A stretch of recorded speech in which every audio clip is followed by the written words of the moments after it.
ومن يعمل من الصالحات من ذكر أو أنثى وهو مؤمن فأولئك يدخلون الجنة ولا يظلمون نقيرا۔ بسم اللہ الرحمن الرحیم۔ محترم ناظرین، السلام علیکم ورحمۃ اللہ وبرکاتہ۔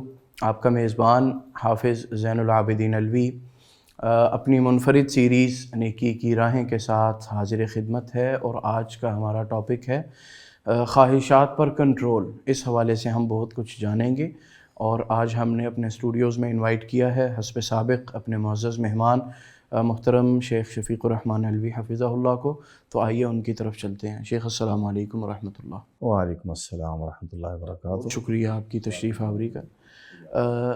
نفسانی خواہشات کی پیروی کے حوالے سے ہمارے ناظرین کو کچھ بتلائیے۔ بسم اللہ الرحمن الرحیم، الحمدللہ رب العالمین، والعاقبۃ للمتقین، والصلاۃ والسلام علی سید الانبیاء والمرسلین، نبینا محمد وعلی آلہ واصحابہ واہل بیتہ اجمعین، اما بعد۔ اللہ مالک الملک نے ہمیں اس دنیا میں خلیفہ بنایا، یعنی اس کی خلافت یا اس کی سیادت بنی نوع انسان کو دی، اور اللہ نے انسانوں کی بقا کے لیے بہت کچھ اس دنیا کے اندر جو وسائل اور ضروری چیزیں ہیں وہ بھی پیدا کی۔ نفسانی خواہش کے حوالے سے فی الفور یعنی ذہن میں یہی چیز آتی ہے کہ یعنی گویا ایک برائی کی طرف آمادہ انسان کی طرف ہمارا ذہن جاتا ہے، لیکن ہم یہاں تھوڑی سی یہ وضاحت کریں گے کہ نفسانی خواہش کی تکمیل، بعض ایسی خواہشات ہیں کہ ان کی تکمیل ضروری ہے، اور ان خواہشات کو مارنا یہ انسانی فطرت کے خلاف ہے۔ صحیح۔ تو اللہ نے جو بھی انسان کے اندر خواہش رکھی ہے اس کے تکمیل کے لیے جائز راستے اور جائز طریقے بھی متعین کر دیے ہیں، درست۔ اور ان سے ہٹنا اور یعنی گویا اللہ کی حدود کو پھلانگنا، پامال کرنا، اور خواہشات نفسانی کا ہی اسیر ہو جانا، اور پھر ہر وہ کام کرنا جو اللہ تعالیٰ کی ناراضگی کا باعث ہے، یہ انسان کے لیے بہت مہلک راستہ ہے۔ اس کی میں مثال قرآن مجید میں ہی ہے۔ زُيِّنَ لِلنَّاسِ حُبُّ الشَّهَوَاتِ مِنَ النِّسَاءِ وَالْبَنِينَ وَالْقَنَاطِيرِ الْمُقَنطَرَةِ مِنَ الذَّهَبِ وَالْفِضَّةِ وَالْخَيْلِ الْمُسَوَّمَةِ وَالْأَنْعَامِ وَالْحَرْثِ ذَلِكَ مَتَاعُ الْحَيَاةِ الدُّنْيَا وَاللَّهُ عِنْدَهُ حُسْنُ الْمَآبِ۔ لوگوں کے لیے خوبصورت بنا دی گئی ہیں، مزین کر دی گئی ہیں حب الشہوات۔ کیا مزین کر دیا گیا لوگوں کے لیے؟ محبت کرنا، محبوب بنانا، الشہوات، من پسند چیزوں کو جو دل کو اچھی لگتی ہیں۔ پھر اس کی وضاحت کی من النساء، جیسے عورتیں ہیں، بیٹے ہیں۔ اب دیکھیں نا کہ یعنی مثال طور پہ عورتوں کے حوالے سے یا بیٹوں کے حوالے سے اگر یہ خواہش ہے تو یہ بری تو نہیں ہے، بلکہ نیک اولاد کی تو خواہش تو نبیوں نے بھی کی ہے، اور اسی طرح اس کا ذریعہ تو عورتیں ہی ہیں، ان سے نکاح، ٹھیک ہے۔ اور والقناطیر المقنطرۃ من الذهب والفضہ، اسی طرح انسان کو سونے اور چاندی کے مال ڈھیر یہ اس کو اچھے لگتے ہیں، لیکن اور اس طرح فرمایا جانور ہیں، مال مویشی۔ اب مال مویشی فی نفسی ہی ان کی محبت کوئی بری چیز تو نہیں ہے، کیونکہ یہ تو انسان کی ضرورت ہے، اللہ نے بنائی ہے، اور ان سے انسان فائدہ تاکہ اٹھائے۔ تو لیکن اسی کے پیچھے لگ جانا، اس کو زندگی کا مقصد بنا لینا، یعنی یہ وہ چیزیں ہیں کہ ایک حد ہے اس کو پامال کرنا، یہ اور نفسانی خواہشات کے پیچھے چل پڑنا۔ یہ فرمایا ذالک متاع الحیات الدنیا، یہ سب کچھ بس سمجھے دنیا کی زندگی کا فائدہ، اور اس کی سوچ اسی میں مستغرق رہنا ہے۔ واللہ عندہ حسن المآب، جبکہ اللہ کے پاس تو بہترین اور اچھا ٹھکانہ، حقیقی دائمی ٹھکانہ ہے۔ قل اؤنبئکم بخیر من ذالکم، اے پیغمبر ان کو کہہ دو کیا میں تمہیں اس سے بہتر چیز نہ بتاؤں؟ اور پھر فرمایا للذین اتقوا عند ربہم، ان لوگوں کے لیے جو اللہ سے ڈرتے رہے، یعنی ان خواہشات کو اس طرح ان سے فائدہ اٹھایا جس حد تک وہ ان کے لیے جائز قرار دیا گیا، تو باقی پھر وہ بچے اللہ کی نافرمانی سے اس خواہشات کی تکمیل کے معاملے میں۔ جنات، ان کے لیے جنتیں ہیں، تجری من تحتها الانہار خالدین فیہا، اور وہ ان نہروں میں محلات میں ہمیشہ رہیں گے جن کے نیچے نہریں اور دریا بہہ رہے ہیں. وہ ازواج مطہرہ، وہاں انہیں پاکیزہ بیاں ملیں گی. ورضوان من اللہ، سب سے بڑھ کر اللہ کی رضا انہیں حاصل ہوگی. واللہ بصیر بالعباد، اور اللہ اپنے بندوں کو خوب دیکھ رہا ہے. تو یہاں سے کیا بات معلوم ہوئی کہ اگر انسان کے اندر اللہ خواہش نہ رکھتے، یعنی مثال تو لذت ہے، ایک ذائقہ چکھنا، لذت حاصل کرنا، تو پھر انسان کھانے پینے کی طرف رغبت ہی نہ کرتا. جب کھانا پینا ہی اس کا نہ ہوتا تو وہ زندہ کیسے رہتا؟ اسی طرح اللہ نے انسان کے اندر عورت کی طرف اور عورت کا مرد کی طرف میلان رکھا ہے. یہ کیوں ہے؟ تاکہ نسل انسانی باقی رہے، حلال و طیب اولاد ملے. اگر یہ چیز ہی نہ ہوئے کہ انسان کے اندر، تو وہ شادی کیسے کرے گا اور انسانی جو نسل کی بقا کیسی ہوگی؟ لیکن ان چیزوں میں منہمک ہو کے یہ سمجھنا کہ یہی میری زندگی کا اصل مقصد ہے، اور پھر جائز اور ناجائز، حلال اور حرام کی تمیز مٹا دینا، اس کو کہتے ہیں نفسانی خواہشات کی پیروی، اور اس میں کنٹرول نہ کرنا اور اپنے آپ کو تباہی کے راستے پہ ڈال دیں. صحیح.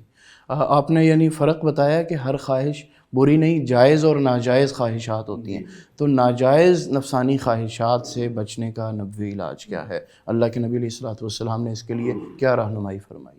قرآن مجید میں اللہ نے خود اس معاملے میں، اللہ مالک الملک نے اپنے کلام مقدس میں لوگوں کو یہ بتایا ہے، اور ظاہر بات ہے کہ اللہ نے اپنے نبی کے ذریعے ہی بتایا. تو وہ یہ ہے کہ ہمیں اپنی ناجائز خواہشات یا خواہشات کا بندہ نہیں اپنے آپ کو بنا لینا چاہیے، اور خواہشات کے پیچھے نہیں بھاگنا چاہیے. ان کو اپنے اوپر سوار نہیں کرنا چاہیے، بلکہ ان کو اپنے تابع رکھنا چاہیے، عقل کے اور عمل کے دائرے میں رہنا چاہیے. اور اگر خواہشات کو اپنے اوپر غالب کر لیں گے، حتیٰ کہ ہماری عقل کو بھی جو ہے نا وہ یعنی اپنے لپیٹ میں لے لیں گے، پھر ایسا انسان وہ حقیقت میں، اللہ آپ کا بھلا کرے، وہ شیطان کا سمجھیں ایک لقمہ تر بن جاتا ہے اس کے لیے. پھر وہ اس کو اپنے لیے کھلونا بنا لیتا ہے، اور اس سے ایسے عبرتناک اور برے کام کرواتا ہے کہ جس کا انجام نہایت ہی برا ہوتا ہے. تو نبی صلی اللہ علیہ وسلم کی ذات بابرکات پہ اللہ نے جو کلام مقدس نازل فرمایا، اس میں اللہ نے فرمایا وَأَمَّا مَنْ خَافَ مَقَامَ رَبِّهِ وَنَهَى النَّفْسَ عَنِ الْهَوَىٰ فَإِنَّ الْجَنَّةَ هِيَ الْمَأْوَىٰ، کہ جو انسان اپنے رب کے سامنے کھڑا ہونے سے ڈر گیا اور اپنے نفس کو اس نے خواہشات سے روک لیا، یہ خواہش ہے لیکن اسے پتہ ہے کہ نہیں، یہ اللہ کے غضب کا ذریعہ ہوگی، یہ عذاب کا ذریعہ بنے گی، میں نے اللہ کے سامنے پیش ہونا ہے. تو اس طرح اس نے اپنے نفس کے اوپر کنٹرول رکھا، غلط خواہشات کو اپنے اوپر حاوی نہیں ہونے دیا. وہ اس کے اندر پیدا ہوتی تھیں، لیکن اللہ کا خوف اس کے سامنے آتا تھا کہ رب کے سامنے پیش ہونا ہے. فَإِنَّ الْجَنَّةَ هِيَ الْمَأْوَىٰ، تو جنت ہی اس کا ٹھکانہ ہے. یعنی جنت ہی کہہ کے تخصیص کر کے یہ بتایا کہ گویا ایسا انسان وہ جہنم سے بچ جائے گا. اور دوسرے مقام فرمایا وَلِمَنْ خَافَ مَقَامَ رَبِّهِ جَنَّتَانِ فَبِأَيِّ آلَاءِ رَبِّكُمَا تُكَذِّبَانِ، جو اپنے رب کے سامنے کھڑا ہونے سے ڈر گیا اور پھر اس کے لیے اس نے تیاری کی، اپنے آپ کو ایسا بنایا کہ میں اللہ کے سامنے جب کھڑا ہوں تو اللہ مجھے پسند کرے، میں اللہ کو پسند آ جاؤں. تو پھر اس طرح وہ اللہ کے سامنے جب گیا تو اس کو اللہ تعالیٰ 2 جنتیں عطا فرمائیں گے، ایک نہیں 2 جنتیں عطا فرمائیں گے. تو اسی طرح نبی صلی اللہ علیہ وسلم نے بھی قرآن میں مزید ہم ذرا غور کریں تو ہمیں نظر آتا ہے کہ قدم قدم پہ ناجائز خواہشات کو اپنانے سے روکا گیا ہے. جیسے کہیں کہا گیا، حضرت داؤد علیہ السلام کو کہا گیا یا داؤد انا جعلناک خلیفۃ فی الارض، کہ ہم نے آپ کو زمین میں خلافت اور حکومت عطا فرمائی ہے، نبوت بھی دی ہے، لوگوں کے درمیان انصاف سے فیصلے کرنا، ولا تتبع الہویٰ، خواہشات کے پیچھے نہ چلنا، یعنی انصاف وغیرہ کے راستے کو چھوڑ کے اپنی خواہش کو سامنے رکھ کے، تو اگر اس طرح کرو گے فیضلک عن سبیل اللہ، یہ خواہش کی پیروی آپ کو اللہ کے راستے سے روک دے گی، یعنی عدل و انصاف سے روک دے گی. اور آپ دیکھ رہے ہیں کہ ہر دور میں، موجود دور میں بھی انسان کو حق سے کیا چیز دور لے کے جاتی ہے؟ خواہش پرست، اس کے اوپر خواہش غالب آ جاتی ہے اور وہ حتیٰ کہ ظلم کا راستہ اختیار کر لیتا ہے. تو نبی علیہ الصلوۃ والسلام کو حکم دے کے امت کو یہ سبق دیا گیا ہے کہ ہم نے آپ کو ایک شریعت دی ہے، فاتبعھا، اسی شریعت کے اوپر چلو، ولا تتبع اہواء الذین لا یعلمون، ان لوگوں کی پیروی خواہشات کے پیچھے مت چلو جنہیں کوئی دین کا علم نہیں اور کوئی کچھ نہیں. اور کہیں تو یہاں تک کہا گیا ہے کہ بعض لوگ تو خواہشات کے اتنے اسیر ہوتے ہیں جیسے ان کا رب ہوتا ہے. ارائیت من اتخذ الہہ ہوا، ایسے انسان کو دیکھا ہے جس نے اپنی خواہش کو ہی اپنا الہ بنا لی ہے. حالانکہ یعنی جس طرح اللہ کی بات مانی جاتی ہے تو وہ خواہش کو مقدم رکھتا ہے اور اللہ کی باتوں کو، دین کو پیچھے رکھتا ہے. وَأَضَلَّهُ اللَّهُ عَلَىٰ عِلْمٍ، جانتے بوجھتے اللہ نے اس کو گمراہ کر دیا. مطلب کیا ہے؟ جب وہ خواہشات کا اسیر ہوا تو اللہ نے اس کو راہ راست ہدایت سے محروم کر دیا. وَخَتَمَ عَلَىٰ سَمْعِهِ وَقَلْبِهِ وَجَعَلَ عَلَىٰ بَصَرِهِ غِشَاوَةً. خواہش پرستی کا یہ برا نتیجہ نکلا کہ اللہ تعالیٰ نے اس کے کانوں پہ، اس کی آنکھوں پہ مور لگا دی، اس کی آنکھوں پہ پردے پڑ گئے. فَمَن يَهْدِيهِ مِن بَعْدِ اللَّهِ، اب جب اللہ نے اس کو ہدایت سے محروم کر دی، اس کو کون ہدایت دے سکتا ہے؟ راستہ کون دکھا سکتا ہے؟ افلا تذکرون، نصیحت کیوں نہیں حاصل کرتے ہو؟ تو یہ وہ چیزیں ہیں. نبی علیہ السلام نے بتایا ہے کہ لوگوں 3 چیزیں تمہیں ہلاکت میں ڈالیں گی، ان سے بچنا. شح مطاع، ایک تو دنیا کی اندھی ہرس، اور پھر وہ دل میں پیدا ہو اور پھر اسی کے پیچھے چلو، اسی کے مطابق یہ بس یہ چیز مجھے حاصل ہو، ہرس. اور دوسرا فرمایا ہون متبع، یہ چیز بھی انسان کو ہلاک کرتی ہے کہ خواہش جو بھی آئے اس کو بس اپنانا ہے، اس کے پیچھے چلنا ہے. یہ نہیں دیکھنا یہ جائز ہے ناجائز ہے اور یہ مجھے کدھر لے کے جائے گی، یہ نہیں دیکھنا، اس کی پیروی کرنا. سمجھو یہ بندہ بھی ہلاکت کے راستے پہ چل پڑا. وَإِعْجَابُ الْمَرْءِ نَفْسَهُ، اور ایک انسان اپنے رائے کو، اپنے عقل کو جو ہے وہ دوسرے کے مقابلے میں بہتر سمجھ کے وہ خود پسندی کے اندر مبتلا ہو جاتا ہے، عجب کے اندر مبتلا ہو جاتا ہے. تو یہ چیز بھی انسان کو ہلاکت میں ڈال دیتی ہے. شیخ، روزہ ضبط نفس میں کس قدر مؤثر ہے؟ روزہ ایک ایسا بابرکت عمل ہے کہ جس کی برکات کا آپ احاطہ نہیں کر سکتے. حضرت ابو امامہ باہلی رضی اللہ عنہ سے مروی ایک حدیث ہے سنن نسائی میں کہ انہوں نے نبی علیہ الصلوۃ والسلام سے پوچھا کہ مجھے ایسا عمل بتائیں، افضل ترین عمل جو مجھے جنت میں داخل کر دے. فرمایا علیک بالصیام، علیک بالصیام، علیک بالصوم، روزہ کو اپنے اوپر لازم کر لو. فإنہ لا عدل لہ، روزے جیسی کوئی چیز نہیں ہے، روزے جیسی کوئی چیز نہیں، اس کے برابر یعنی کوئی عمل نہیں ہے. جتنے ثمرات یہ دیتا ہے نا اس طرح کوئی نہیں. انہوں نے پھر پوچھا، پھر یہی بتایا. تو اس وقت کے یعنی جو حالات، حضرت ابو امامہ کی زندگی کے بیان کرنے والے حالات، وہ کہتے ہیں کہ ابو امامہ نے نہ صرف خود بلکہ ان کے گھر والوں نے بھی روزے کا اتنا اہتمام زندگی بھر رکھا کہ دن کو، عام سال میں بھی ان کے گھر میں دن کو آگ نہیں تھی جلتی، اور اگر کبھی دن میں ان کے گھر میں آگ جلتی نظر آتی تو یہ سمجھا جاتا کہ آج کوئی مہمان آیا ہوا ہے ان کے گھر، اس کی میزبانی کے لیے انہوں نے کھانا تیار کیا. تو روزے کے حوالے سے یہ چیز ہے کہ حدیث قدسی ہے، اللہ کے نبی فرماتے ہیں کہ اللہ فرماتے ہیں کہ اللہ نے فرشتوں کو کہا ہے کہ ہر بندے کا عمل، اس کی نیکی اور اس کا جو ثواب لکھ دیا کرو اس کے نامہ اعمال میں، جو اللہ تعالیٰ بتاتے ہیں. فرمایا للصوم الا الصوم، مگر روزہ جو ہے فإنہ لی، وہ میرے لیے ہے اور میں ہی اس کا بدلہ دوں گا. یعنی یہ میرے اور میرے بندے کے درمیان ایک ایسا راز ہے کہ مجھے ہی اس کی کیفیت کا علم ہو سکتا ہے، تو میں نہیں ہو سکتا. اور پھر آگے فرمایا یدع شہوتہ وطعامہ من اجلی، وہ اپنی شہوت کو، یعنی وہ جو جائز تھی اس کو بھی، اور کھانے پینے کی بھی شہوت اور ایک لذت ہے جو طلب ہے، اس کو بھی اس نے میرے لیے چھوڑا ہے.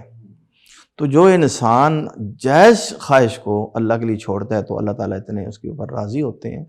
تو یہ روزہ اگر پورا مہینہ انسان رکھے اور پھر اس سے یہ سبق حاصل نہ ہو کہ میں نے اپنے اللہ کو اس کے ذریعے کتنا راضی کیا ہے، اور گویا اللہ تعالیٰ میرا اس نے مستقل اس چیز کو میرے اوپر حرام نہیں کیا، دن کو صرف حرام کیا اور رات کو، پوری رات کو میرے لیے یہ چیزیں حلال تھیں، تو میں اس مالک کو راضی کرنے کے لیے ناجائز خواہش کے قریب کیوں جاؤں؟ اللہ اکبر. میں ان کو یعنی اللہ کے حدوں کو کیوں پامال کروں؟ تو یہ روزہ ضبط نفس سے کھاتا ہے اور ناجائز خواہشات سے انسان کا دل ہٹا کے اللہ کی طرف جو ہے نا وہ اس کے لگاتا ہے. یہ گویا اللہ کی طرف ایک ایسا بابرکت سفر ہے کہ روزہ ایک بہترین اس کے لیے سواری ہے. صحیح. شیخ، اللہ تعالیٰ نے مومن مردوں اور عورتوں کو غض بصر کا حکم دیا، یعنی نگاہیں نیچی رکھنے کا، تو کیا یہ بھی ایک علاج ہے؟ یقیناً یہ ایک بہت بہت اہم علاج ہے، اور غض بصر کے مقابلے میں نظر کو بے محابہ چھوڑ دینا، بے شتر بے مہار کی طرح جس طرح وہ خطرناک ترین ہے، تو اسی طرح غض بصر یہ انتہائی پاکیزگی کا ذریعہ ہے. قرآن میں اللہ سورہ نور میں فرماتے ہیں قل للمؤمنین یغضوا من ابصارہم ویحفظوا فروجہم ذالک ازکی لہم، کہ مومنوں کو کہہ دو مردوں کو کہ وہ اپنی نظریں نیچے رکھے کریں اور اپنے شرمگاہوں کی حفاظت کریں، ذالک ازکی لہم، یہ پاکیزہ ترین عمل ہے ان کے لیے، یعنی زکوٰۃ نفس، نفس کی قد افلح من تزکا، تو کامیابی کس میں ہے؟ نگاہ انسان نیچی رکھے۔ اور پھر فرمایا وقل للمؤمنات، چونکہ مومن عورتوں کا جو ہے وہ صرف یہ نہیں کہ ان کا اپنی نگاہوں کو اٹھا کے تو ان کا صرف اپنا فتنے میں مبتلا ہونے کا ڈر ہے اور اپنی عزت گنوانے کا، بلکہ مزید فرمایا ولا یبدین زینتہن الا ما ظہر منہا، وہ جب باہر نکلیں غیر محرموں کے سامنے تو وہ اپنی زیب و زینت کا بالکل جو ہے نا اس کو ظاہر نہ کریں، اس کو چھپا کے رکھیں، حتیٰ کہ اپنا چہرہ بھی وَلْيَضْرِبْنَ بِخُمُرِهِنَّ عَلَى جُيُوبِهِنَّ، اپنی جو سر کی چادریں ہیں ان کو نیچے لٹکا کے اپنے سینوں تک لے کے صحیح۔ اور پھر صرف محرم کا آگے ذکر کیا، ان کے سامنے اپنے زینت کریں، اور پھر کہا توبوا الی اللہ جمیعا ایھا المؤمنون، اے مومنو نظر کے معاملے میں جو تم سے کہیں نہ کہیں کمی کوتاہی ہو جاتی ہے مسلسل توبہ کرتے رہو تاکہ کامیاب ہو جاؤ، یعنی گویا یہ ایک ایسا نظر کے حوالے سے کہا گیا کہ یہ وہ زہریلا تیر ہے جو انسان کے دل کو فوراً متاثر کرتا ہے۔ بالکل، یہ نظر ایک ایسی خوفناک چیز ہے، اور اس کے بے شمار جو ہے وہ تاریخ کے اندر جو ہے وہ واقعات ہیں۔ حافظ ابن کثیر رحمۃ اللہ علیہ نے ان کی مایہ ناز تصنیف ہے البدایہ والنہایہ تاریخ کے اوپر، تو اس میں انہوں نے سن 278 ہجری کا ایک حوالہ نقل، ایک واقعہ ذکر کیا ہے بڑا ہی سبق آموز۔ اس میں یہ ہے کہ یعنی مورخین بیان کرتے ہیں کہ ہم جب رومیوں سے جنگ ہماری جاری تھی اور مسلسل ہم فتوحات حاصل کر رہے تھے تو ہم نے ان کے ایک شہر کے قلعے کا محاصرہ کیا ہوا تھا، تو ایک شخص تھا اور بہت بڑا مجاہد تھا۔ ظاہر ہے جو مجاہد ہوتا ہے اس کے اندر اور بھی دیگر اعمال ہوتے ہیں، اس کو پتہ ہوتا ہے کہ میں نے شہادت حاصل کرنی ہے، گویا وہ نماز کا ایک بڑا پابند ہوتا ہے، قرآن کا تلاوت کرتا ہے، روزوں کا اہتمام کرتا ہے، یہ اعمال جہاد کی برکت سے جمع ہو جاتے ہیں۔ تو وہ ہم نے نہ محاصرہ کیا ہوا تھا، تو اسی اثناء میں اس کی نظر ایک یعنی رومی عورت پہ پڑ گئی۔ ظاہر ہے ان کے رنگ عرب کے مقابلے میں گورے چٹے تھے، تو وہ ایسا اس کے دل، اس کے نظر کے ذریعے، اس کی آنکھ کے ذریعے اس کے دل کے اندر وہ عورت یعنی ایسی بیٹھی کہ وہ بے چین ہو گیا کہ میں اس کو کیسے حاصل کر سکتا ہوں۔ اس نے پیغام بھیجا کہ میں تمہیں کیسے حاصل کر سکتا ہوں۔ اس نے کہا کہ تم عیسائی ہو کے آ جاؤ، عیسائی ہو کے آ جاؤ۔ اس نے اپنا دین چھوڑا، عیسائی ہو کے وہ قلعے کے اندر چلا گیا، اور پھر مسلمانوں کو جو ایک تو اس کے جانے کا غم تھا، دوسرا چونکہ وہ مجاہد تھا بہت بڑا، تو مسلمانوں کو اس کی وجہ سے جو جتنے راز تھے وہ ان تک پہنچ گئے، اور اس طرح مسلمانوں کا یہ بھی نقصان ہوا۔ تو بہرحال کہتے ہیں کہ کچھ عرصے کے بعد وہاں سے ہمارا گزر ہوا، تو اس قلعے میں ہم نے اس شخص کو دیکھا، اس کا نام لکھا ہوا ہے عبدہ بن عبد الرحیم تاریخ کے اندر۔ تو اس سے پوچھا کہ بھائی وہ تمہارا جہاد کدھر گیا، وہ نمازیں کدھر گئیں، وہ قرآن کی تلاوت کدھر گئی، اور وہ روزے وغیرہ کدھر گئے؟ کہنے لگا اللہ کی قسم مجھے سب کچھ بھول گیا ہے، استغفر اللہ، مجھے نماز بھول گئی ہے، مجھے قرآن بھول گیا ہے، مجھے کچھ یاد نہیں ہے، قرآن کی ایک آیت یاد ہے، ربما یود الذین کفروا لو کانوا مسلمین، بار بار قیامت کے دن کافر تمنا کریں گے کاش کہ وہ مسلمان ہوتے۔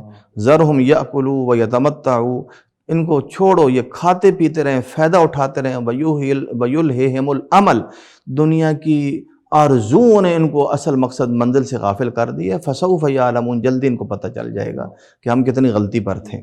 کہتے ہیں مجھے بس یہ آیت یاد ہے۔ انہوں نے کہا تو یہ آیت تو تمہیں دعوت دے رہی ہے کہ ابھی سے توبہ کر لو۔ کہنے لگا نہیں اب میں کچھ نہیں کر سکتا، اب یہاں میرے مال اسباب ہے، یہاں میرے بچے ہیں، میں ان کو نہیں چھوڑ سکتا۔ اور اس طرح اس نظر نے انسان کو غض بصر نہ کرنے کی وجہ سے کیا نقصان، کوئی پتہ نہیں ہوتا کہ انسان کو کس وقت جو ہے نا یہ چیز بہت خوفناک فتنے مبتلا کر دے۔ تو لہٰذا ایک تو غض بصر کا جو ہے حکم ہے، دوسرا خواتین کے لیے بہت زیادہ کہ وہ اپنے جو ہے نا وہ جب بھی غیر محرموں کے سامنے ہوں تو با پردہ ہوں، اور اپنی کسی قسم کی زیب و زینت کو جو ہے نا وہ اظہار نہ کرے اس کا۔ شیخ خواہشات پر قابو پانے کے لیے ادعیہ اور اذکار کی کیا اہمیت ہے؟ دیکھیں جی، انسان دنیا میں اسباب و وسائل تو اس کے لیے ہیں، اور جو ہمیں یعنی یہ بتائے گئے ہیں کہ نفسانی خواہشات سے بچو، ان کو اپنے اوپر حاوی نہ کرو، اور اس کا انجام بھی بتایا گیا، تو اصل بچانے والے کون ہیں اور راہ راست پہ ثابت قدمی نصیب کرنے والے کون ہیں؟ اللہ کی ذات ہی ہے۔ اللہ کی ذات کو اس سے مانگے بغیر، اس سے مسلسل دعا کیے بغیر انسان قطعاً وہ اس فتنے سے بے خوف نہیں ہو سکتا۔ حدیث میں آتا ہے نبی صلی اللہ علیہ وسلم گھر میں اکثر یہ دعا کرتے تھے، یا مقلب القلوب ثبت قلبی علی دینک، اور بعض روایات میں آگے یہ بھی ہے وَيَا مُصَرِّفَ الْقُلُوبِ صَرِّفْ قَلْبِي عَلَىٰ طَاعَتِكَ، کہ اے دلوں کو مضبوط رکھنے والے، میرے دل کو اپنے دین پہ مضبوط رکھنا، دلوں کو پھیر دینے والے، میرے دل کو اپنے اطاعت کے اوپر ہی پکا رکھنا، اس کو پھیر نہ دینا۔ تو اللہ کے نبی تھے تو یقیناً آپ معصوم تھے۔ ہمارا ایمان ہے تمام انبیاء کے بارے میں اور آپ کے بارے میں، یہ گویا ایک دعا ہے کہ گویا نبی ہو کہ بھی وہ محتاج ہے اللہ تعالیٰ کی مدد، خاص مدد کا۔ تو ہمارے لیے اس میں سبق ہے۔ حضرت ام سلمہ فرماتی ہیں کہ آپ ڈرتے ہیں کہ ہدایت کے بعد جو ہے وہ گمراہی آ سکتی ہے۔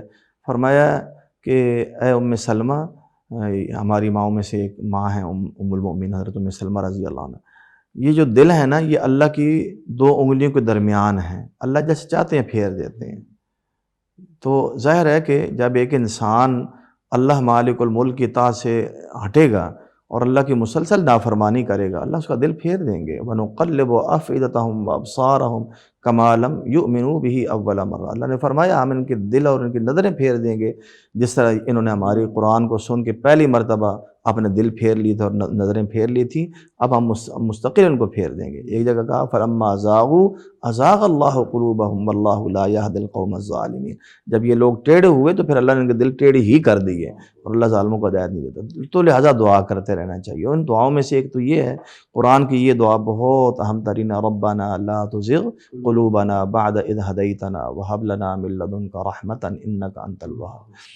اللہ کے نبی تھے یوسف علیہ السلام، ان کا واقعہ سورہ یوسف میں ہے کہ کس طرح مصر کی عزیز مصر کی بیوی نے وہ پورے مکمل ایک تیاری کی، ایک پلان کیا جس میں یعنی گناہ کے اسباب تو مکمل تھے ظاہری طور پہ، اور ان سے بچنے کا کوئی جو ہے نا وہ ظاہری چیز نہیں تھی۔ تو اللہ فرماتے ہیں کہ وہ ہم ابھی وہ تو ارادہ کر چکی تھی، لولا ارآ برہان ربی، اگر یوسف اپنے رب کی برہان نہ دیکھ لیتا، وہ ایمان، وہ چیز، وہ اللہ کا تصور، تو اگر وہ نہ دیکھ لیتا تو وہ بھی ارادہ کر جاتا کیونکہ وہ بھی انسان تھا۔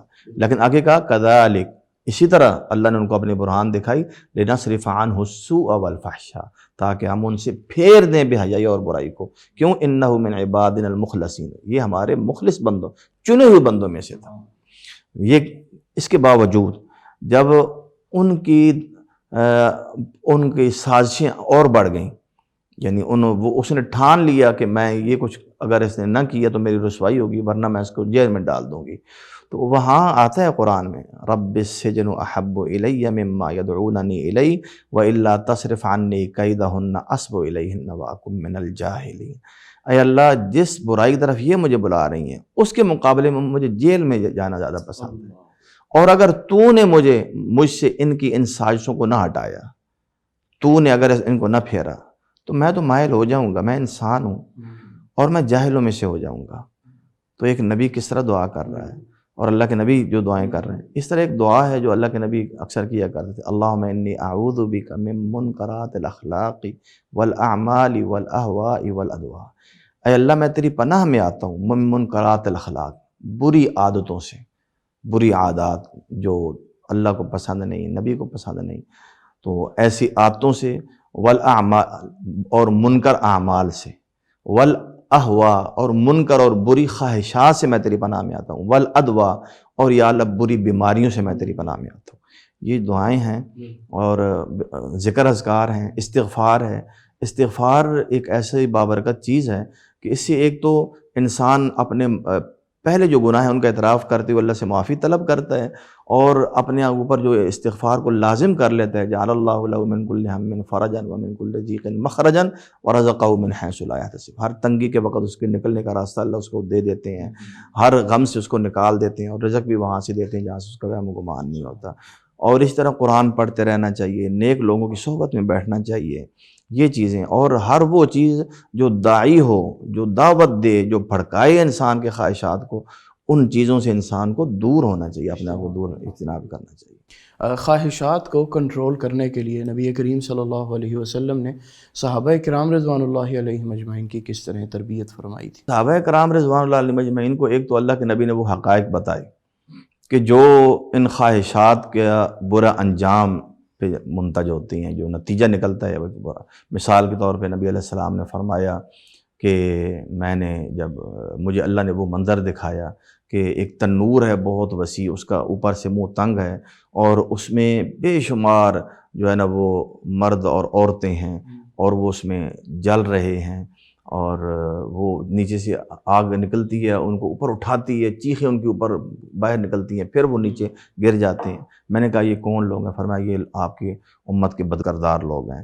تو یہ، اور اس طرح فرمایا لوگوں دیکھو جنت میں جانا ہے، حفت الجنت بالمکارہ، یہ جو جنت ہے نا، جو اعلیٰ ترین مقام ہے جس کا انسان تصور بھی نہیں کر سکتا، اس کے ارد گرد اللہ نے ناگوار چیزیں رکھ دی ہیں جو طبع انسانی کو ناگوار ہوتی ہیں، جیسے وقت پہ نماز پڑھنا، روزہ رکھنا۔ فرمایا ان چیزوں کو جب ان کو ہٹاؤ گے نا، یعنی ان میں پڑھو گے تو آگے جنت ہے۔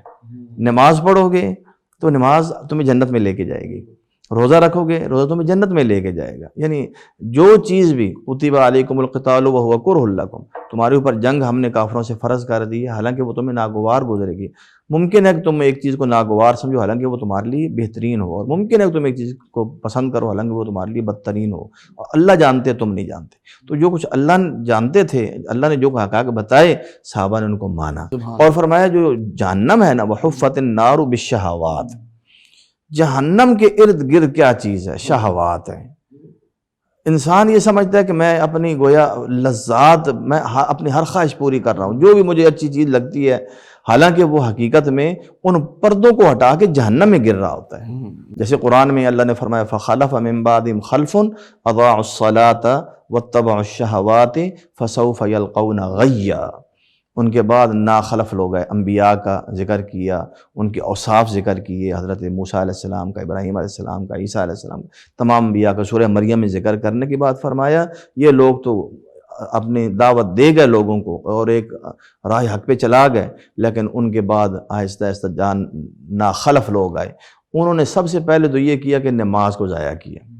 نماز حالانکہ مضبوط تعلق ہے اللہ کا اور بندے کا، اس سے انسان وَأَقِمِ الصَّلَاةَ إِنَّ الصَّلَاةَ تَنْهَىٰ عَنِ الْفَحْشَاءِ وَالْمُنکَرِ، نماز کی بڑی پابندی کرو اور اس کو یکسوئی سے پڑھو، کیونکہ اس کی برکت سے یہ نماز تمہیں بے حیائیوں اور برائیوں سے روکتی ہے، نفرت پیدا کرتی ہے۔ اگر صحیح بندہ وہی احسان والی نماز پڑھے جس کا ہم ایک پروگرام میں ذکر کر چکے ہیں، احسان والی، کہ اللہ کے سامنے پیشی، اللہ کا تصور کہ اللہ مجھے دیکھ رہا ہے، اس طرح جب ایک انسان 5 وقت اللہ کے سامنے پیش ہوتا ہے تو اس کی ایک مزاج بن جاتا ہے، اور پھر وہ اپنے اللہ کا قرب جو ہے نا اس کے ہوتا ہے۔ جو انہوں نے نماز کو ضائع کر دیا، جو حقیقت میں بندے کو یعنی اللہ جس بندے کو اپنے اس عمل کے ذریعے اس کی حفاظت فرماتا ہے، تو واتبعوا الشہوات، وہ خواہشات کے پیروکار بن گئے، فسوف یلقون غیا، وہ ضرور غی میں جائیں گے۔ تو کہتے ہیں کہ غی جہنم کی ایک ایسی خوفناک اور گرم ترین وادی ہے کہ پوری جہنم اس کی گرمی سے پناہ مانگتی ہے۔ اللہ اکبر۔ فرمایا خواہشات کے اسیر جو ہیں وہ اس میں جائیں گے الا من تاب، مگر جو لوگ توبہ کر لیں۔ تو صحابہ کرام جب یہ آیات پڑھتے تھے، قرآن کی اکثر تلاوت کرتے تھے، تو ان چیزوں سے ان کی دلی نفرت پیدا ہو جاتی تھی، اللہ کی محبت غالب آ جاتی تھی۔ اور ایک اور چیز ہے کہ اللہ مالک الملک نے فرمایا ہے کہ یہ جو چیزیں ہیں نا، یہ تو تمہیں تباہ کریں گی اور ان کا انجام برا ہے، یہ اللہ سے دور کرتی ہیں۔ جب تم ان چیزوں کو اپنی خواہشات پہ کنٹرول کرو گے تو تمہیں وہ مقام ملے گا، وَفِيهَا مَا تَشْتَهِي وَلَكُمْ فِيهَا مَا تَشْتَهِي أَنفُسُكُمْ وَلَكُمْ فِيهَا مَا تَدَّعُونَ، جو کچھ تم مانگو گے تمہیں وہاں ملے گا، سبحان اللہ۔ جو تمہارے دل کے اندر خواہش پیدا ہوگی تمہیں وہ کچھ مل جائے گا۔ نزلا من غفور الرحیم، کیونکہ یہ میزبانی کوئی عام بندے کی نہیں ہے، وہ شہنشاہ مطلق کی ہے جو بخش بھی دینے والا اور رحم بھی کرنے والا ہے، جس کے رحمت کی کوئی انتہا نہیں۔ تو وہ صحابہ ان چیزوں کو اپنے سامنے جب رکھتے تھے، نبی علیہ الصلوۃ والسلام بھی گاہے بگاہے ان کی اس طرح ان کی واعظ و نصیحت کرتے تھے کہ ان کے دل نرم پڑ جایا کرتے تھے، دنیا سے اچاٹ ہو جایا کرتے تھے، اور آخرت انہیں ایسے جیسے گویا وہ اپنے آنکھوں سے جہنم بھی دیکھ رہے ہیں، جنت بھی دیکھ رہے ہیں، یہ کیفیت ان کی بن جاتی تھی۔ تو یہ تربیت تھی ان کی۔ اور ایک اور بھی تربیت آپ نے جو ایک فطری تربیت، وہ بھی کہ ایک شخص مثال طور پہ اللہ کے نبی کے پاس آیا تو کہنے لگا کہ اے اللہ کے نبی مجھے بدکاری کی اجازت دیں۔ وہ جوان تھا، اب صحابہ نے ڈانٹا اس کو، نبی علیہ السلام نے فرمایا نہیں، اس کو میرے قریب آنے دو، اس کو قریب بٹھایا اور بڑے پیار سے کہا کہ تم مجھ سے یہ اجازت مانگ رہے ہو، ظاہر ہے وہ ایک کوئی عورت ہوگی، تو کیا تم اپنی ماں کے لیے کچھ پسند کرتے ہو؟ اس نے کہا میرے ماں باپ آپ پر قربان ہو، میں کبھی بھی یہ پسند نہیں کروں گا کہ میری والدہ کے ساتھ اس کی کوئی عزت ابرو ریزی کرے کوئی۔ تو فرمایا کہ اس طرح لوگ بھی پھر اپنی ماؤں کے لیے پسند نہیں کرتے، جس کے ساتھ کرو گے وہ کسی کی ماں ہی ہوگی۔ پھر کہا اپنی بہن کے لیے پسند کرتے ہو؟ اس نے یہی جواب دیا، آپ نے فرمایا لوگ بھی نہیں پسند کرتے۔ پھر بیٹی کا، پھر خالہ کا، پھر پھوپھی کا، ان قریبی رشتوں کا ذکر کیا، اور پھر نبی صلی اللہ علیہ وسلم نے اس کے سینے پہ اپنا مبارک ہاتھ رکھا اور فرمایا اللہم اغفر ذنبہ وحسن فرجہ، اے اللہ اس کے گناہ معاف فرما دے اور اس کی شرمگاہ کی حفاظت فرما۔ صحابہ کہتے ہیں کہ اس کے بعد وہ شخص کبھی اس نے نظر اٹھا کے نہیں دیکھا، اس کو ہمیشہ نیچے نظر ہم نے پا کے دیکھا، اس کے دل سے رغبت ختم ہو گئی تھی نامحرموں کو دیکھنے کی، یعنی کہاں ایک طرف وہ جذبات اور کہاں یہ چیز۔ تو انسان کو بہرحال اللہ کے نبی دنیا سے رخصت ہو گئے تو اللہ کے نبی کی سکھائی دعائیں، اور اب اللہ کی ذات تو ہمارے لیے ہر وقت سہارا ہے، اس کا سہارا ہی ہمیں حاصل کرنا چاہیے۔ شیخ، انسان کا اپنے نفس کو کنٹرول کرنا کتنا ضروری ہے؟ انسان وہی کامیاب ہے کہ جو یہاں غافل ہو کے زندگی نہیں گزار رہا، کہ اس کو پتہ ہی نہیں ہے کہ میں نیکیاں کتنی ہیں اور برائیاں کتنی ہیں، اور اگر ان غلطیوں اور ان برائیوں کے ساتھ اللہ کے سامنے پیش ہو گیا تو میں کس طرح بچوں گا۔ تو محاسبے کا یہی مطلب ہوتا ہے کہ انسان اپنا جائزہ لیتا ہے، نیکیوں اور بدیوں کا وہ جو ہے وہ ان کا موازنہ کرتا ہے۔ تو اللہ نے بھی یہی کہا اتقوا اللہ ولتنظر نفس ما قدمت لغد، اللہ سے ڈرو اور ہر انسان یہ سوچے غور کرے اس نے کل کے لیے کیا آگے بھیجا ہے۔ واتقوا اللہ، پھر فرمایا اللہ سے ڈرتے رہو، اللہ تمہارے اعمال سے باخبر ہے۔ کہیں کہا واتقوا یوما ترجعون فیہ الی اللہ، اس دن سے ڈرو جس دن تم اللہ کے سامنے لٹائے جاؤ گے۔ یہ وہ دنیا سے لٹائے جانا تو ہر انسان کے اپنے وقت پہ ہے، اور سب کا وہ قیامت کے دن قبروں سے اٹھ کر اللہ کے سامنے پیش ہونا ہے۔ فرمایا اس دن سے ڈرو جس دن تمہیں موت آئے گی، تم اللہ کی طرف بلائے جاؤ گے، اس دن سے ڈرو۔ تو یہ محاسبہ نفس ہے، اسی کو کہا آگے ہے۔ اللہ کے نبی نے فرمایا کہ لوگوں نے پوچھا کہ کیس عقل مند کون ہے؟ فرمایا الکیس من دان نفسہ وعمل لما بعد الموت، عقل مند اور ذہین فتین اور یعنی شاباش اور ستائش کے لائق وہ انسان ہے من دان نفسہ، جو دنیا کے اندر اپنا محاسبہ کرتا ہے مالک یوم الدین کے سامنے پیش ہونے سے پہلے۔ من دان نفسہ، دنیا کے اندر اپنا محاسب خود بن جاتا ہے اور کڑا محاسب بنتا ہے، اپنا کڑا محاسبہ کرتا ہے، یہ کیا تو کیوں کیا، نہیں ہوں۔ تو اس کڑے محاسبے کی برکت سے فرمایا وہ موت کے بعد کی زندگی کے لیے اچھے عمل پھر کرتا ہے، برائیاں چھوڑ دیتا ہے۔ اب اس کی برکت کیا ہوگی کہ یہ انسان جب اللہ کے سامنے پیش ہوگا فسوف یحاسب حسابا یسیرا، کیونکہ یہ دنیا میں اللہ کے سامنے یہ محاسبہ یہی ہوتا ہے کہ انسان جب اپنا گناہ دیکھتا ہے تو اللہ سے معافی اسی وقت مانگتا ہے، گڑ گڑاتا ہے، روتا ہے یا اللہ مجھے معاف کر دے۔ تو جب یہ قدم قدم پہ اللہ تعالیٰ سے معافیاں مانگ رہا ہے اپنا محاسبہ کر کے، تو قیامت کے دن پھر اس سے بڑا ہی آسان حساب لیا جائے گا۔ اور آسان حساب یہی ہے کہ بس اللہ کے سامنے پیش ہوگا اور اللہ تعالیٰ کہیں گے میں نے تمہیں معاف کر دیا۔ سبحان اللہ۔ تو محاسبہ، اور اس طرح حضرت عمر کا قول ہے حاسبوا قبل ان تحاسبوا وزنوا قبل ان توزن اعمالکم، لوگوں اس سے پہلے کہ اللہ کے سامنے حساب کے لیے تم پیش ہو، اور اللہ تعالیٰ جب تک تم سے وہ باتیں نہ پوچھ لے تم اپنے ادھر ادھر ہٹ بھی نہیں سکو گے۔ اللہ کے سامنے اکیلے جاؤ گے، دائیں دیکھو گے تمہیں صرف اپنے عمل نظر آئیں گے، بائیں طرف دیکھو گے عمل نظر آئیں گے، سامنے دیکھو گے دیکھتے ہوئی جہنم کی آگ نظر آئے گی، تو لہٰذا اس سے بچ جاؤ۔ تو وہ یہاں محاسبہ کرتا ہے اپنا قبل ان توزنوا، اس سے پہلے کہ تمہارے اعمال میزان میں رکھے جائیں جہاں نیکیاں اور برائیاں تلیں گی، وہاں تمہارا بس نہیں چلے گا. جس کی نیکیاں بھاری ہو گئی وہ کامیاب ہوگا، اور جس کے گناہ بھاری ہو گئے وہ ناکام ہوگا. قرآن میں اس کا 3-4 مقامات پہ ذکر ہے. والوزن یومئذ الحق، لوگوں اس دن وزنوں کا عمل یہ بالکل پکا فیصلہ ہے اللہ کا. تو دنیا میں اپنا وزن کر لیا کرو کہ میری نیکیاں کتنی ہیں، میرے گناہ کتنے، یہ محاسبہ نفس ہے. تو ظاہر بات ہے جب ایک انسان اپنا محاسبہ کرے گا اس کو اپنے ناجائز خواہشات نظر آ جائیں گے کہ میرے اندر یہ چیز ہے، یہ چیز ہے، وہ تو پھر وہ اپنے آپ پہ کنٹرول کرے گا. رمضان المبارک کا عظیم مہینہ ہے، تو اگر اس میں بھی انسان اپنی خواہشات کا اسیر رہے تو کہیں یہ رحمت الہی سے دوری کا سبب تو نہیں؟ یقیناً یہ بہت ہی اہم سوال ہے اور ہماری لمحہ فکری ہے کہ رمضان المبارک کا مہینہ آئے جس کا ایک ایک لمحہ اتنا بابرکت ہے کہ جس وقت بھی دعا کرو روزدار کی دعا قبول ہوتی ہے، وہ دن ہو وہ رات ہو. کوئی رات ایسی نہیں جس میں اللہ تعالیٰ جہنم سے جہنمی کو آزاد نہ کر رہے ہوں، مسلمانوں کو جن کے اوپر جہنم واجب ہو چکی تھی آزاد نہ کر رہے ہوں. اور یہ ایک رات کی بات نہیں، یہ 29-30 راتوں کی بات ہے. اس میں وہ رات بھی آتی ہے جو 1000 مہینوں سے افضل ہے، جس لیلۃ القدر کا آگے جو امت کو عطا کی گئی ہے. اور رمضان المبارک کی یہ گھڑیاں جس میں انسان کے لیے مغفرت ایک عمل سے ہی ہو جاتی ہے. روزہ رکھے ایمان اور احتساب کے ساتھ اللہ اس کے گناہ معاف کر دیتے ہیں، قیام کرے گناہ معاف کر دیتے ہیں، لیلۃ القدر کا کرے. اور پھر کوئی دن ایسا نہیں رمضان کا جس میں 2 فرشتے نہ اترتے ہوں صبح کے وقت اور وہ کہتے ہوں یا باغی الخیر اقبل و یا باغی الشر اقصر. پورا رمضان کہ اے نیکی کے طالب آگے بڑھ، اور یہ بہترین وقت ہے نیکیاں کمانے کا اور اللہ کو راضی کرنے کا اور گناہ بخشوانے کا. اور اے برائیوں کے طالب اقصر، رک جا، باز آ جا. لیکن ایک انسان اس ربانی پکار کو نہ سنے اور اپنے کانوں کو بہرا کر لے، اور جس طرح وہ رمضان میں داخل ہوا تھا اسی طرح ہی وہ رمضان سے نکل جائے، وہ کتنا بدبخت ہے. جیسے وہ قرآن میں ہے نا وَإِذَا جَاءُوكُمْ قَالُوا آمَنَّا وَقَدْ دَخَلُوا بِالْكُفْرِ وَهُمْ قَدْ خَرَجُوا بِهِ وَاللَّهُ أَعْلَمُ بِمَا كَانُوا يَكْتُمُونَ. اللہ نے بعض منافق یہودیوں اور مشرکوں کا ذکر کیا سورہ مائدہ کے اندر کہ اے مسلمانوں ان کے ظاہری ایمان کے دعوے سے کہیں دھوکے میں نہ آنا. جب یہ تمہارے پاس آتے ہیں تو کہتے ہیں ہم ایمان لائے، حالانکہ یہ کفر کی حالت میں ہی آتے ہیں تمہارے پاس اور کفر ہی کے ساتھ نکل جاتے ہیں.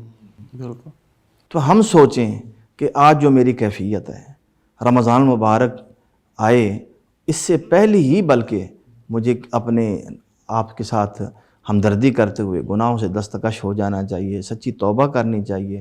حتیٰ کہ رمضان سے پہلے ہی مجھے نیک اعمال کو اپنی جو عادت بنا لینا چاہیے اور استغفار کی کثرت کرنی چاہیے، جنت کا سوال کرنا چاہیے، جہنم کی میں اس سے میں اللہ کی پناہ دن رات مانگوں. بالکل.